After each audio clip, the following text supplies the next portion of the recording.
could go in a little bit more detail about how you can really help those companies to kind of really adopt not just Salesforce, but best practices while still using some of their same everyday habits, techniques, et cetera, processes? There's two ways to answer this. The first way I'm going to answer this is the type of company that you hire. To the point that you're talking about, when you bring in a third-party company like a SaberPoint in the world, you want to make sure that they are consultants and not contractors. And what I mean by that is you want to make sure that they have some kind of process, some kind of methodology that's in there, because that's where they're looking at your process. This is where they're doing the proper testing. Because if you're doing it from a contracting perspective, they'll go right off the contract and say, I've done this, I've done this, I've done this.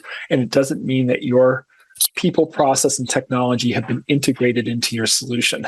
That's one of the big misses. As far as change management is concerned, that's really one of the big issues inside of the world of any product that you put into place, whether it's software or even manufacturing for, is that you have to have some kind of change management in there. A couple of things that I talk about with change management. Number one is make sure that you get executive buy-in.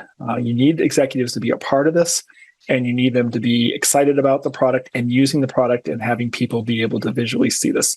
Number two is to make sure that you have a communication flow, not only saying this is what's going on with the project, but having people in the company involved with it so that they know it's not just something that's being pushed to them, but something that they help to contribute to. Number three, and this one is really one of the more difficult ones for folks, is that when you are ready to roll, is that you have to shut off the old process and the old product. And the reason why I say this is that I have walked into companies more times than I really want to admit to, where they are still using the old software. I had a call center that it was a massive call center, 1,200 people. 780 people were still using the old software, where the call center manager swore to me that they were not. And that was a problem. I was brought in to do a change management project for a medical device company. And the problem was that the CEO was the problem. She wanted an Excel spreadsheet and reports filled out by each one of her salesperson delivered directly to her.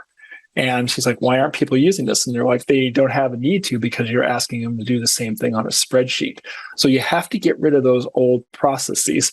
And, the final thing is not only training, but making sure that the change management continues throughout the process.